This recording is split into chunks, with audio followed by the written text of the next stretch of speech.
That is crazy.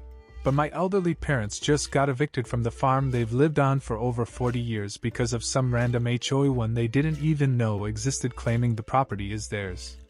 And no, this isn't a joke or some misunderstanding. It's real, and just about as insane as it sounds. Let me explain, because when it all started, even I thought there had to be some mistake. Spoiler alert, there wasn't. It all started about 2 months ago when some guy in a suit knocked on my parents' door. My mom said he had this smarmy I own the world kind of attitude. She figured he was trying to sell something, so she almost didn't answer, but my dad told her to see what he wanted. The man introduced himself as a representative of the HOA. My mom was confused. She's lived on this farm her entire adult life, and there's no HOA here.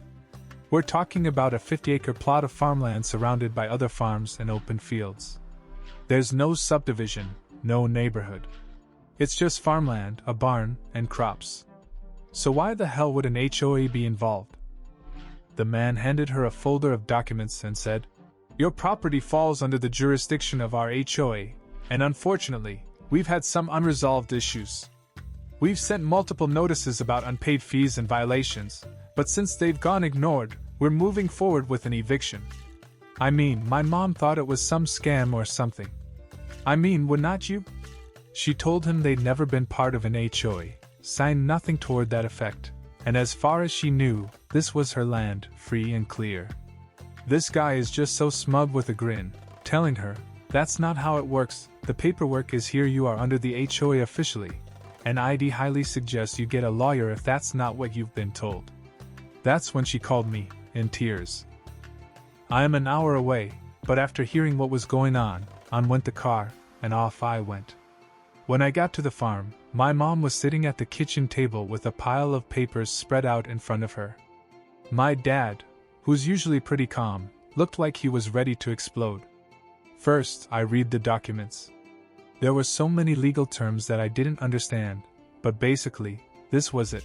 The HOA claimed my parents' property had been rezoned into their jurisdiction years ago, and that because they hadn't paid the annual HOA fees or followed their rules, the HOA now had the right to evict them. It just didn't make any sense to me. How could a farm be part of an HOA? There wasn't a neighborhood for miles. But the papers seemed legit. There were copies of property records, maps, and letters supposedly sent to my parents over the years, none of which they'd ever seen before. First, I had thought that it must have been some kind of mistake. Perhaps they confused my parents' farm with someone else. However, this man from the HOA had pointed directly at an address. They knew it, all its acreage, the structures upon it, and even in what year it had been built. It wasn't just some arbitrary mistake, and it wasn't targeted. The next day, I began making phone calls. I called the HOA directly because I was hoping I could just reason with them or find out what was going on. The woman I talked to was polite but didn't help me at all, telling me that the farm was included within the HOA's boundaries after a near subdivision had been built 15 years or so ago. According to her, all the surrounding properties, including my parents' farm, had been annexed into the HOA at that time. Here's the kicker: no one told my parents. They never signed anything, never agreed to join the HOA, and never received a single notice. At least none that actually made it to them. But according to the HOA, it didn't matter. The property had been rezoned, and that was that. They said they'd been sending letters about fees and violations for years. My parents never responded, and now they were in breach of contract. I asked what these violations were, and I swear to God I almost laughed when she told me. Things like unapproved structures, the barn my dad built 30 years ago. Unsanctioned fencing, a rusty old wire fence that's been there since before I was born. And failure to maintain landscaping. It's a farm, not a lawn. Apparently, all of those were against HOA rules, even though my parents had no idea they were supposed to be following them. A week later, things only got worse.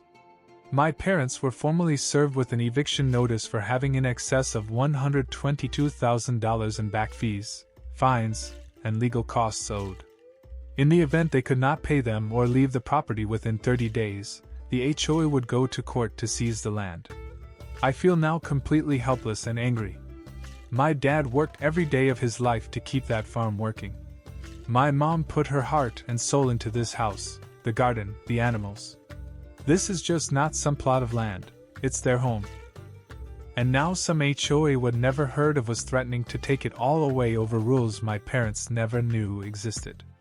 I attempted to remain calm for them, but inside, I silently boiled. How could this be legal?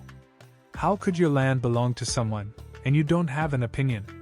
And where exactly were these supposed notices being sent all these years?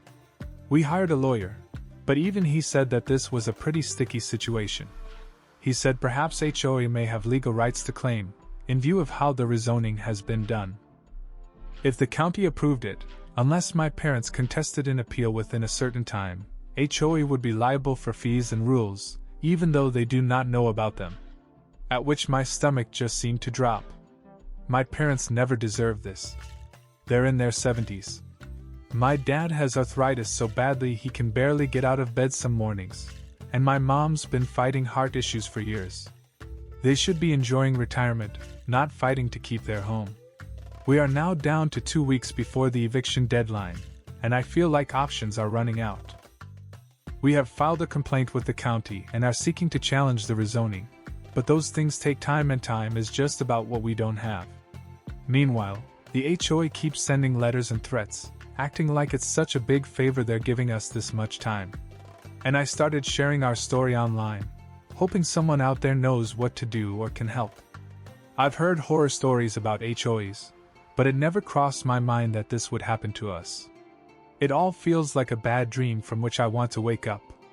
If anyone has experienced something similar or has any helpful advice, please let me know. My parents don't deserve to lose the home in which they have invested their entire life. I'm not giving up yet, but I'm very scared. Update. It wasn't until the conversations with the HOA came to nothing, and then after the lawyer said perhaps a rezoning would make that claim legal, that I realized I had to dig a bit deeper. Something didn't sit right about the whole affair.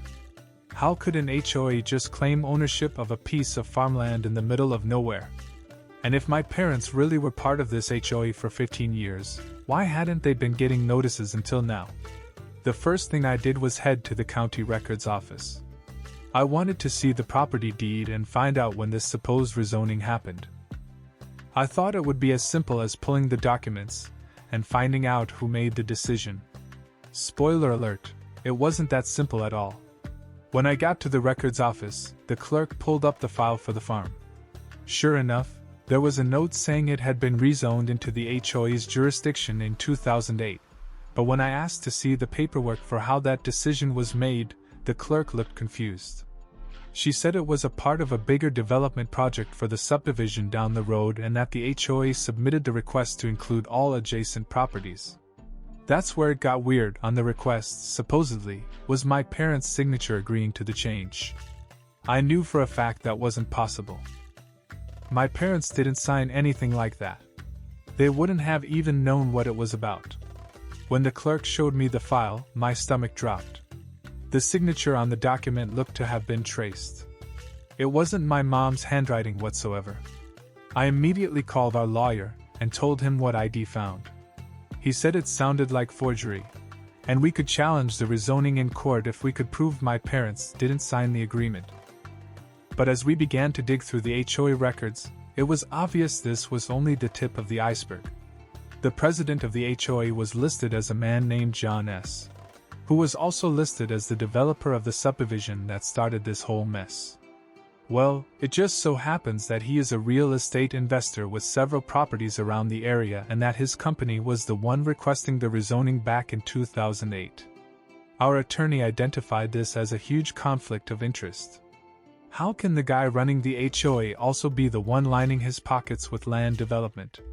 But wait, it gets worse. But then we started going through the HOA's finances, and we found something quite peculiar: tens of thousands of dollars in legal fees over a 2-year period. That seemed quite not right. Why would an HOA in a quiet rural area spend that much money on lawyers? And then it clicked: they weren't just after my parents. They had been targeting other properties too. I started talking to people in the area, and that's when I realized this wasn't just about my parents' farm. A number of other families had similar stories, getting blindsided by HOA claims, being hit with thousands of dollars in fees, and even losing their properties to foreclosure when they couldn't pay.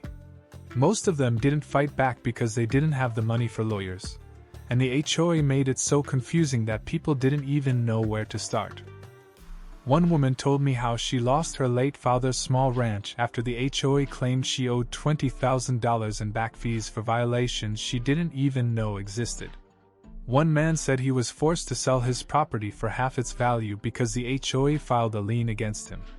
It was heartbreaking, and it all seemed to lead back to the same person, John S., the HOA president. If I thought it couldn't get any crazier, I received an anonymous email from someone claiming to be a former HOA board member. They said they'd seen my posts online about what was happening to my parents and wanted to help. I was skeptical at first. It felt too convenient, like this was possibly some sort of trap set up by the HOA to intimidate us into backing off. But then they started sending me copies of internal HOA documents that just made my jaw drop. The documents showed that John S., who had used the HOA funds to pay off county officials and lawyers in an effort to railroad through all sorts of rezoning requests. He wasn't just operating the HOA, he was using it as a front to seize valuable land and sell it to developers at a massive profit. My parents' farm wasn't just some random target. It was prime real estate for a commercial project had been planning for years. She even claimed that John S.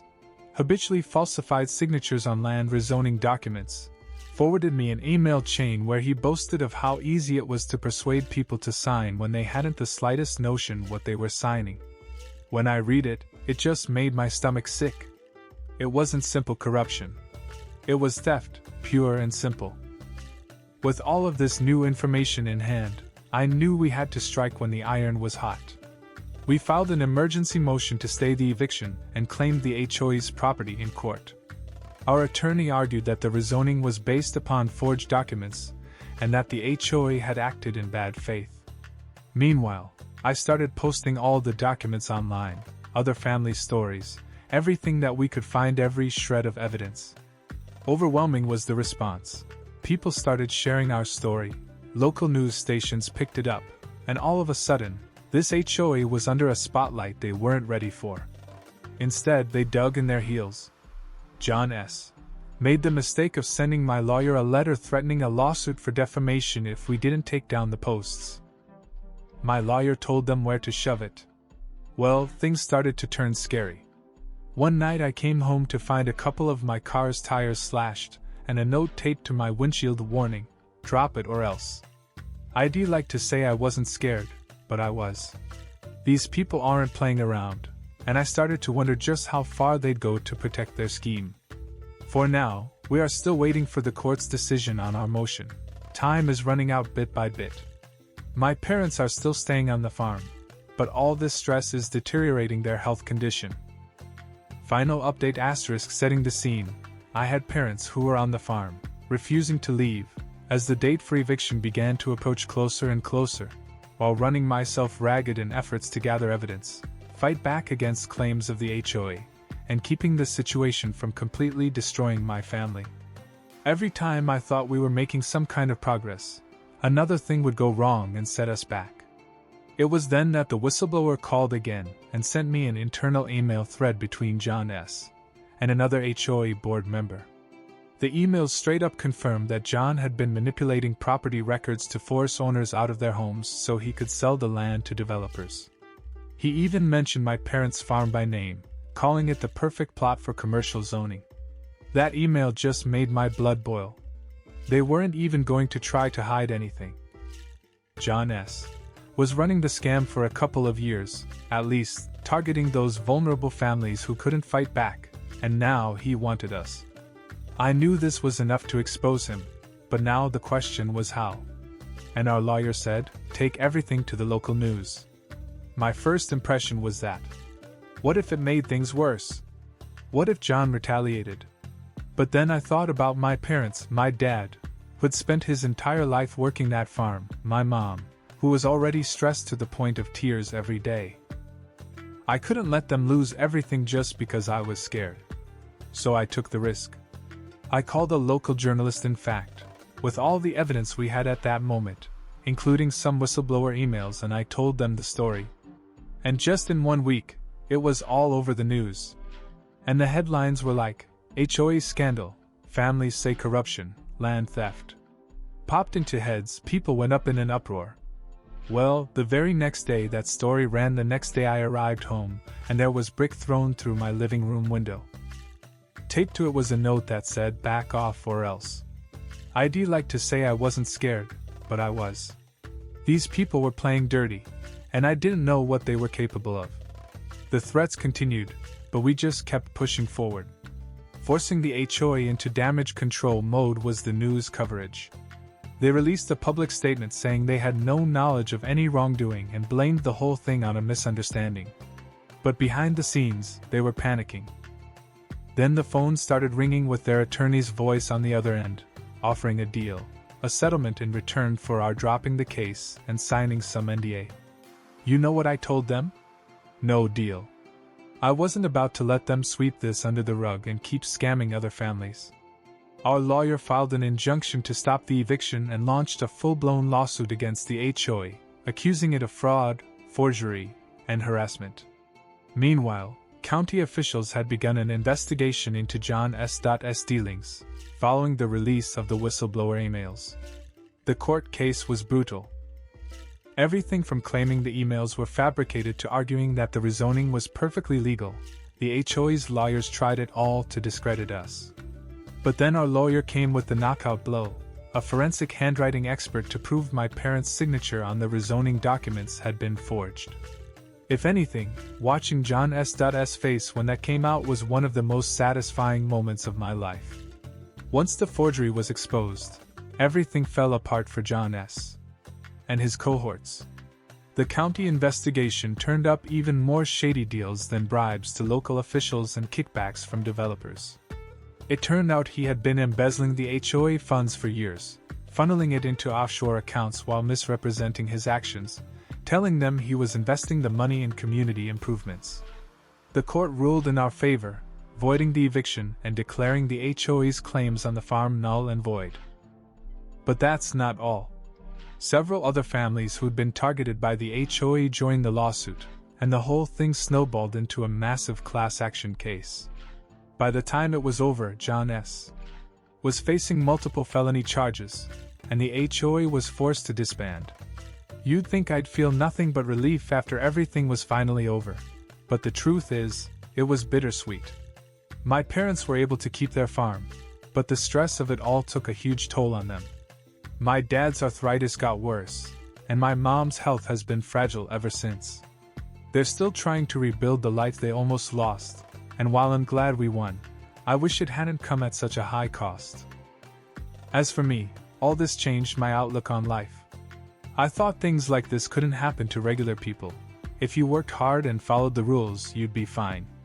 But now I know how easily the system can be manipulated by people with power and money, and how hard it is to fight back when you're just a regular person trying to protect what's yours. And hey, raised the clincher after the trial, I learned that John S. had fled the state prior to his being arrested. He drained his accounts and vanished on to God knows where, leaving everyone wondering where he went. Last I heard, he was spotted in another country, living off the millions had stolen from the HOA and its victims. It makes me sick that he might never face the justice he has earned, but at least he is gone, and will never get his hands on my parents' farm.